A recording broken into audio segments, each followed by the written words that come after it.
What's going on YouTube? It's Teach back again with another video, and today we are following up yesterday's 2018 NFL Draft regrade with today's redraft. So if you missed yesterday's regrade, want to hear my thoughts on each team's draft haul, definitely go check it out. But today we are going to go run through the first round and reimagine maybe what that first round would look like with 5 years of hindsight now. So hopefully you guys enjoyed today's video. Be sure to hit the like button if you do. Subscribe if you're new to the channel. And of course, let me hear your thoughts down below. Who went too high in this redraft? Who fell too low? And maybe who didn't go in the first round of this video that you think should have gone in the first round redraft. But you understand the concept. Let's jump right into it. And we start with the Cleveland Browns. No real surprise here. Josh Allen's going to be the #1 overall pick. To me, he's one of the 3 best quarterbacks in football. And, the 2018 draft was one of the first drafts where I was really deep into it, watching a ton of film. And I had a radio show at the time back in college. And I was doing like weekly mock drafts. And I had a ton of fun doing it. Josh Allen was the #1 player on my big board. He would have been who I took at the #1 pick. And that's who I had in the #1 pick in a lot of my mock drafts. So it's kind of nice that that's been one of my bigger draft wins, I guess you could say. And yeah, they're going to redraft. I think Cleveland's pulling the trigger on this very quickly. So Josh Allen goes #1, and that takes us to the New York Giants. And I'm going to have Lamar Jackson go #2. Look, I know there's been a lot of injuries and, the contract drama kind of dragged on for a long time. But, while that was going on in Baltimore, there were a lot of people saying, hey, man, like, if the Giants don't extend Daniel Jones, they could definitely be in the Lamar Jackson market. And now we kind of get to play that out here at pick #2. Saquon's an awesome player. Don't get me wrong, but they took a running back at 2 over Josh Allen. And how quick of a turnaround would it have been for New York had they taken Josh Allen versus Saquon Barkley? I would argue that rebuild kicks into high gear a little bit quicker with someone like a Josh Allen versus a Saquon Barkley. Despite how great of a player he is, just position value, of course, plays a huge, huge part in it. So then we get to pick #3, and this is going to be the New York Jets. And here at 3, I'm going to go ahead and give him Quentin Nelson. Battled back and forth with this because there's a lot of guys that, you get to this part where it's like, okay, we're done with our first round quarterbacks because, spoiler alert, Baker's not going to go in the first round. Josh Rosen is certainly not going to go in the first round. So it's like, do I want to go with the safeties, one of the linebackers? But it's like, the position value really just ain't there. But those high position values, your edge, your corner, maybe you could have gone corner with Jair Alexander here, but we'll talk about him in literally just a moment. But, I just didn't fully love the value other than Jair. I decided to go Quentin Nelson because, interior offensive line was a need at the time. And there were some rumblings that if the Jets don't go quarterback, it would probably be Quentin Nelson just so they can patch up that interior offensive line. And with the top 2 guys off the board, and again, I'm not going to have any of the other quarterbacks go in the first round here. Quentin Nelson is like a need. Also a guy that we were like, oh, do you draft a guard at 6? But he's kind of emerged into this future Hall of Famer, so, hey, why not take him at 3? Why not, right?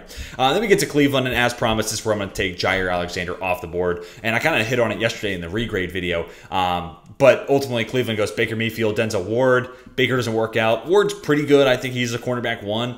But, he's up and down. He's inconsistent. So it's not like a Jair Alexander, who I see as one of the 3 best corners in football. And now in this redraft, Josh Allen's better than Baker, and Jair's better than Denzel Ward. We kind of just took the blueprint that Cleveland ultimately followed and just supercharged it. We just, roided it up, essentially. Not literally, but just getting better players at those same positions. So absolute win there. Jair Alexander, obviously one of the best corners in football, and just great instincts. Also, just so much confidence and be able to back it up. It's just such a hard feat to do. But I think he's a good man. He's good in zone. Gets his hands on footballs, both PBUs and just interceptions. Just has that kind of game-changing ability. So yeah, I would love to see him, in a Cleveland uniform. And I bet Browns fans, in hindsight, would rather see him over Denzel Ward, even though I do think Denzel Ward is a good player. All right, anyways, let's get off that soapbox and let's talk about the Denver Broncos. Again, tricky because I think the best players in this class are coming at positions of lower position value. So do I want to go Derwin James here? Ultimately, I'm going to go Fred Warner.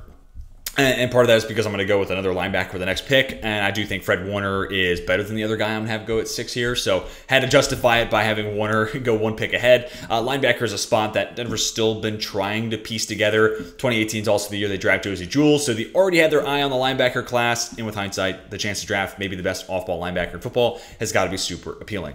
So sticking with the off-ball linebacker conversation, Indianapolis Colts, I'm just going to give them their guy, Shaq Leonard, formerly known as Darius Leonard. Yeah, when he's been healthy, he's been one of the best turnover machines in football. Also a great tackler and just an awesome leader. He's been wearing the green dot. He's just been integral. He has been the face of that Indianapolis Colts defense. So they drafted him in the 2nd round, which, I mean, Chris Ballard drafted him at 36. I mean, that is just like, that's cojones of all cojones. But here we're going to take him at 6 because we know what he is. He's one of the best linebackers football when he's on the field. So then we get to Tampa Bay here at pick number 7. This is where I'm going to have Derwin James come off the board. Very similar to Leonard, but when he's healthy, he's a freak. He's a stud. He's one of the best players at his position. And Derwin James is like a true unicorn. Like, I think you could play him at outside cornerback, and he's got the man coverage skill sets to hold his own out there. Great zone coverage, awesome tackler, can be a tight end eraser, can man up against slot wide receivers, can be used as a blitzer. Name it. If it's a football, skill or role that he could have, Derwin James, odds are he is pretty damn good at it. So yeah, him going into the top 7 was kind of an easy one and something I had to have in this redraft. Chicago Bears, let's have some fun here. How's the sound? How's DJ Moore sound? I kind of got a good ring in my ear to that. I think he could make for a good Chicago Bear. I know a lot of Bears fans are hoping that's the case, and obviously he is a Chicago Bear now in real life. And is he a top 10 player in this class? That's maybe up for debate. But he does play a position of high value right at wide receiver. It was a time when Chicago was looking for a wide receiver, and obviously that need kind of lingered for a few more years. And to me, DJ Moore is a bona fide #1 wide receiver. And there's some other good wideouts in this class, like a Calvin Ridley, like a Cortland Sutton, but to me, DJ Moore just is a little bit better than those guys, so I think it's warranted that he is the first guy off the board and in that top 10 conversation when you take into account how big of a need it was for Chicago and how valuable that position is. All right, now we get to the San Francisco 49ers, and obviously Fred Warner's off the board, so a linebacker need is opened up. Roquan Smith went right around this range in real life, so here he basically falls back one more spot, goes to San Francisco, where I think he'd be just as good as he is in real life, and maybe even a touch better, and kind of in that Fred Warner territory. So this would be like, if you're not going to get Fred Warner, San Francisco getting Roquan Smith, that'd be the ultimate like silver medal, right? That'd be the most awesome silver medal of all time, and it'd be a fantastic spot to imagine Roquan Smith playing. So yeah, the fit there was just kind of easy for me to make. Let me get to the Vegas Raiders. I'm going to give them Denzel Ward. Interior defensive line, edge, and corner, I just feel like I'm always giving the Atlanta Falcons and the Las Vegas Raiders, just because for years upon years upon years, these two teams have had bad defenses trying to fix it, and they just have not taken the right guys. And with hindsight, we have a little bit of a head start there. So again, Denzel Ward's been up and down, but he is uber athletic, really good at man coverage. It'd be really fun to reimagine a Raiders defense that has Ward as that #1 corner, especially now with Patrick Graham as their DC. I think that could be a really nice pairing there with top end talent, one of the better defensive coordinators in the league, in my opinion. Try to do as much as they can with a little. Man, if they had Denzel Ward, I think they'd be that much better of a unit.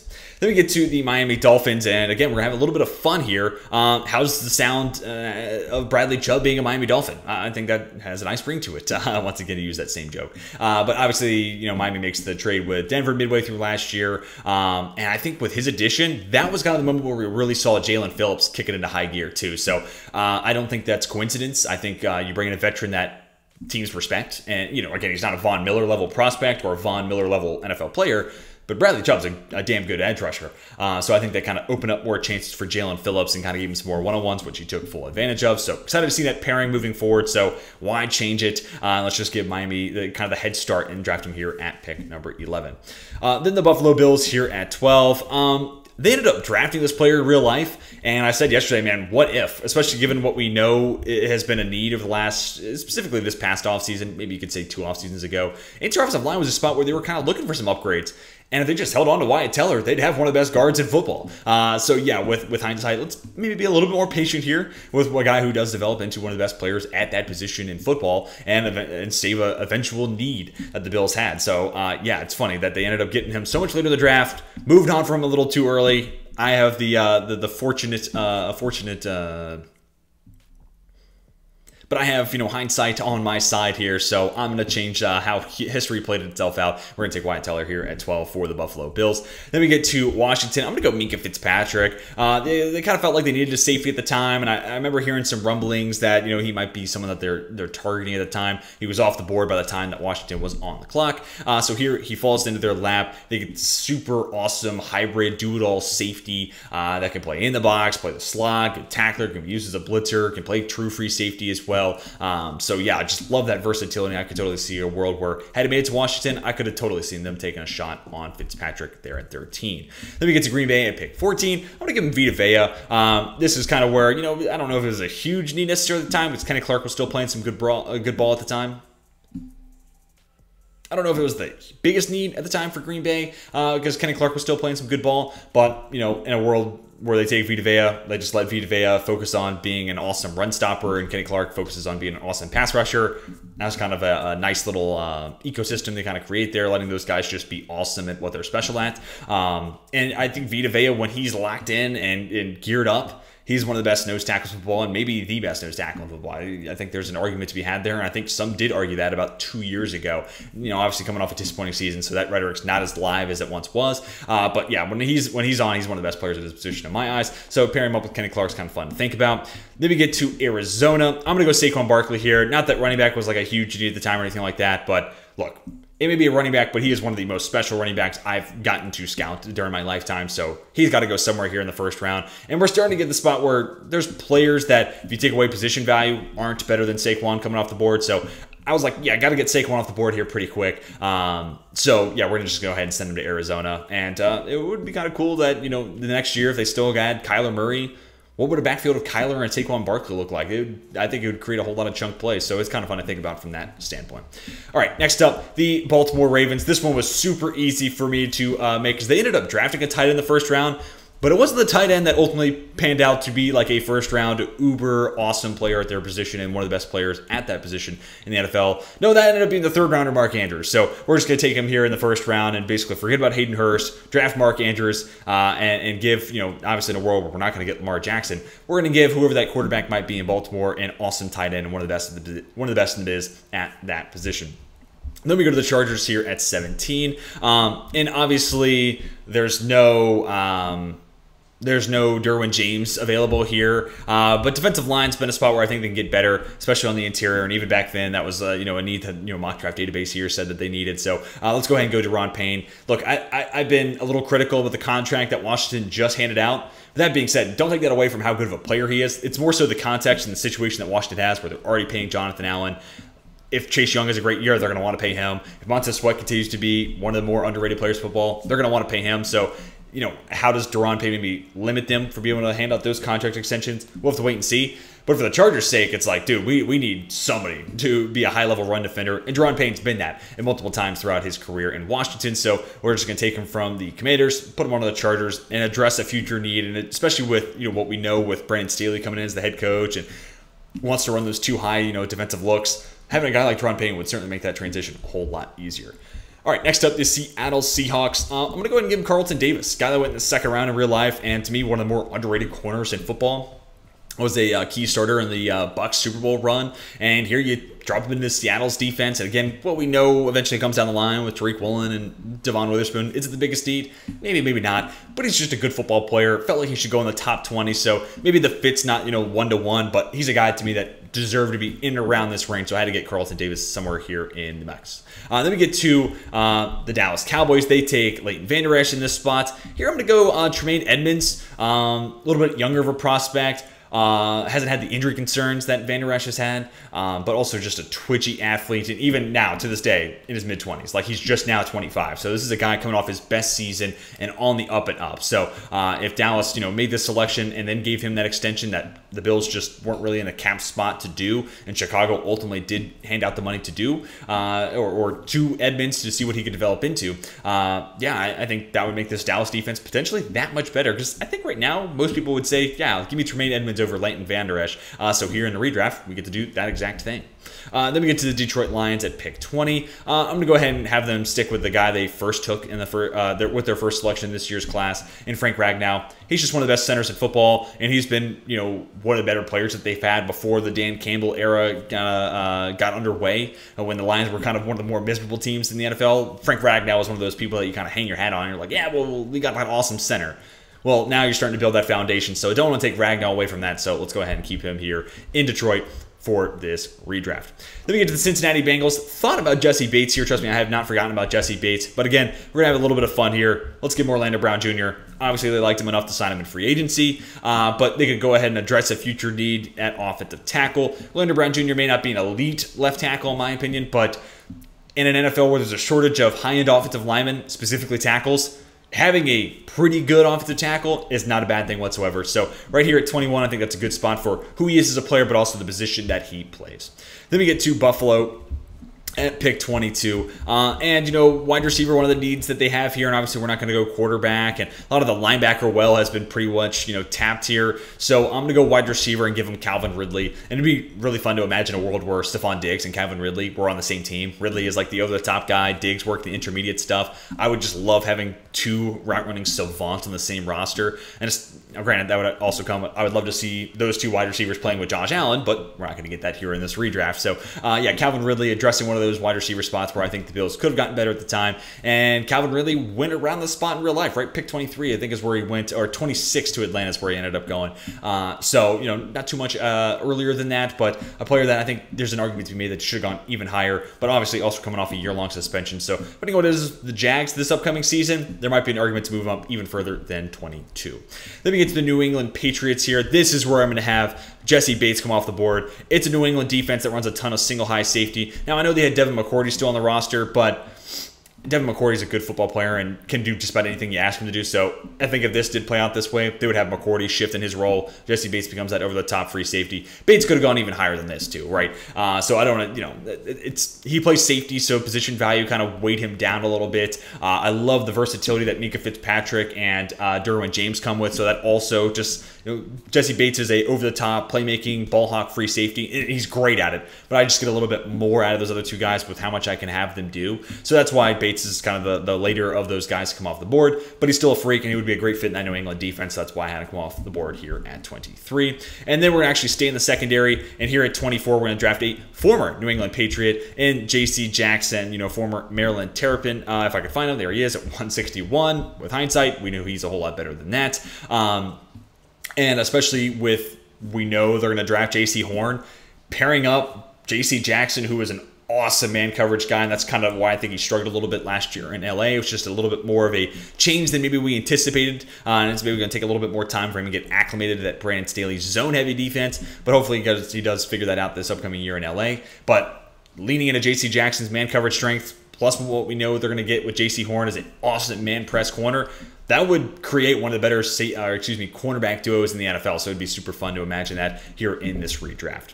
All right, next up, Tennessee Titans. I'm going to go to the defensive line and actually go. He's really an edge rusher, but they have him as the D line here with Marcus Davenport. They ended up drafting Harold Landry in the second round, but why not get a guy with a little bit more upside? And I'm really fascinated to see what Davenport looks like this year in Minnesota, because New Orleans was keeping him in that 500 to 600 snap range. I think you should see the field a whole lot more in Minnesota. So we're going to get to see, was he a good player on a smaller sample size? It's because he was fresh and that role kind of just gave him more advantageous spots to be productive in. Or can he be a guy that good on an even bigger, sample size, an even bigger role when he's leaned on that much more? So we're going to find that out this year in Minnesota. And depending on that, he'll either go higher in next year's, rendition of this video, or if he disappoints, he'll go a little bit lower. But, edge was a big need at the time for Tennessee. High-end athletic traits, and Davenport has been a good player at the NFL, so going here at 25 makes a lot of sense to me. Then we get to the Atlanta Falcons. Obviously, Calvin Ridley's off the board. The tackle was a spot they definitely could have used an upgrade at. And also, Colton Miller has just become one of the best young and up-and-coming tackles in football, and just outright one of the better tackles in the league. So I want to give him the first round here too. So it was a need at the time for Atlanta. He's a player I think should go in the top 32 of this redraft. So the fit just kind of made sense here for me. All right, on to pick number 27. I'm going to give the New Orleans Saints Dallas Goedert. Tight end here on mock draft database is their biggest need. Edge was, they moved up to get Marcus Davenport because they saw that as their biggest need. So you could easily go with some of the edge guys available. But they're telling me tight ends a need. I think Dallas Goedert should be somewhere here in this first round. Has emerged as one of the best tight ends in football. Maybe not like Mark Andrews elite level guy, but somewhere in that top 8 conversation and a big part of the mix for that Philadelphia offense. That was one of the best units in the league last season. All right, on to the Pittsburgh Steelers. I'm just going to give them Mike McGlinchey. Tackles that needed at the time. And again, McGlinchey comes with his flaws, but still think he's a guy that should go somewhere here in the top 32. And this is the same draft where the Steelers draft Jaquim McCourfor, who has not been good at right tackle. So why not draft a better right tackle here at 29 or 28 rather? So that's kind of my thinking there for the Steelers. All right, next up, Jacksonville Jaguars. They have him listed as an interior offensive lineman, but a guy that ultimately becomes a every down starter at right tackle for the Indianapolis Colts. I'm going to give the Jags Braden Smith. And you kind of come with some flexibility here. Maybe they do in this world, can keep him on the interior offensive line, let him play guard, or they shift him over to right tackle, which has been a bit of a problem spot. You know, Jawan Taylor was a whole lot better last year and really figured it out as a pass protector. But, you know, they can kind of get ahead of that and draft a guy who's both good as a run blocker, but also as a pass blocker in Braden Smith. So, yeah, and also a guy at 29. I think he's deserving to go somewhere here in the first round. I know he's coming off a tough year, but still, throughout the length of his NFL tenure, he's been a really, really good starting tackle, which the league has a shortage on those guys. So I think he should go somewhere here in the top 32. Next up, the Minnesota Vikings, and another one of those guys that I think is deserving to be here in the top 32. And, you know, the Vikings draft him later on in this draft. Why change that here? Let's go Brian O'Neill. For a couple of years there, Brian O'Neill was their only good starter on the offensive line. So definitely a big part of what's been working and part of this rebuild process across that O-line for Minnesota. So let's not take that piece away. Let's give him Brian O'Neill here at 30. Then we get to the New England Patriots. Second to last pick, I'm going to give him Cortland Sutton. I mean, obviously New England's had, you know, a lot of woes drafting wide receivers. Maybe Tyquan Thornton will change that rhetoric this year with a breakout year two. Who knows? But I'm going to give him Cortland Sutton, who I think can be a wide receiver one. But it's been some time since we've seen him have that play, right? Like, it's been a while since we've been seeing those highlights when we're like, yeah, Cortland Sutton, man, what a freak. Like, that guy's number one wide receiver. It's just been a while. So no guarantee he's the same guy once we get to this year in Denver, but I am got my fingers crossed, and I'm holding out hope that he is that guy. And hey, hope springs eternal. So let's see if Cortland Sutton has that bounce back season and proves me right to be somewhere here in the first round of this redraft. And then to round things out, hey, they say Philadelphia's biggest needs running back, so I'm going to give them one of the 3 best pure runners in the NFL. And maybe the best pure running back in the league right now, in Nick Chubb. There were 2 Georgia running backs that people were super hyped on with Sony Michel and Nick Chubb. And here, obviously, we know Nick Chubb has panned out a whole lot better. So all these pop-ups getting in the way. All that aside, though, I'm going to go ahead and showcase all 32 picks one more time so you can get a look at each and every selection made in this redraft. But let me hear your thoughts down below in the comment section. Who went too high? Who went too low? And if your team could do the 2018 draft all over again, who would you like to see them draft and why? I'd love to hear your thoughts down below in the comments section. But that is going to do it for me. Hope you guys enjoyed. Hit the like button if you did, and subscribe if you're new to the channel and want to see more football content like this. But until next time, my name is Teach, and I am signing off.